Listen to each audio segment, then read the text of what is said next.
بسم اللہ الرحمن الرحیم۔ السلام علیکم۔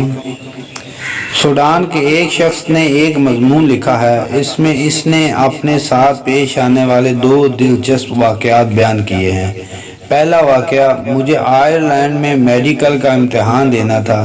امتحان فیس $309 تھی۔ میرے پاس کھلی رقم ریزگاری نہیں تھی، اس لیے میں نے $310 ادا کر دیے۔ اہم بات یہ کہ میں امتحان میں بیٹھا، امتحان بھی دے دیا اور کچھ وقت گزرنے کے بعد سوڈان واپس آ گیا۔ ایک دن اچانک آئرلینڈ سے میرے پاس ایک خط آیا۔ اس خط میں لکھا تھا کہ آپ نے امتحان کی فیس ادا کرتے ہوئے غلطی سے $309 کی جگہ $310 جمع کر دیے ہیں۔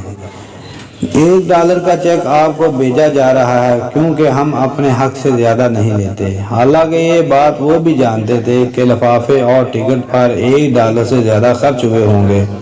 دوسرا واقعہ، میں کالج اور اپنی رہائش گاہ کے درمیان جس راستے سے گزرتا تھا، اس راستے میں ایک عورت کی دکان تھی جس سے میں 18 پینس میں کاکاؤ کا ایک ڈبہ خریدتا تھا۔ ایک دن دیکھا کہ اس نے اسی کاکاؤ کا ایک ڈبہ اور رکھا ہوا ہے جس پر قیمت 20 پینس لکھی ہوئی ہے۔ مجھے حیرت ہوئی اور اس سے پوچھا کہ یہ کیا دونوں ڈبوں کی نوعیت کوالٹی میں کوئی فرق ہے کیا؟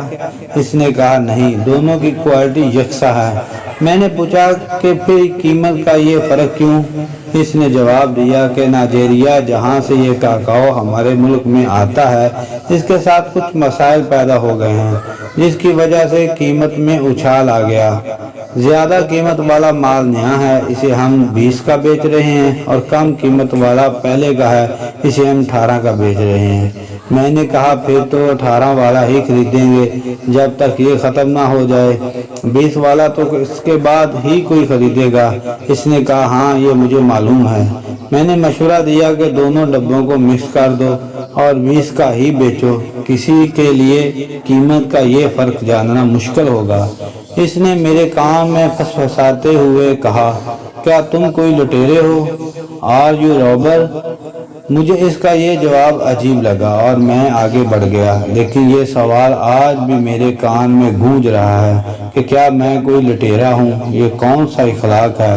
دراصل یہ ہمارا اخلاق ہونا چاہیے تھا، یہ ہمارے دین کا اخلاق ہے، یہ وہ اخلاق ہے جو ہمارے نبی کریم صلی اللہ علیہ وسلم نے ہمیں سکھایا تھا۔ لیکن اپنی ایمانداری سے بتائیں کہ ہم لٹیرے نہیں، جگاڑ میں حلال حرام تک کو ایک ہی گاڑی سے رونتے چلے جاتے ہیں۔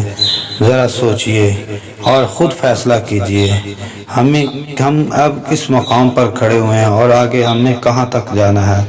چینل کو سبسکرائب کیجئے اور اپنے دوستوں کے ساتھ شیئر کیجئے، اپنی دعاؤں میں یاد رکھیے اور کمنٹس کیجئے۔ السلام علیکم۔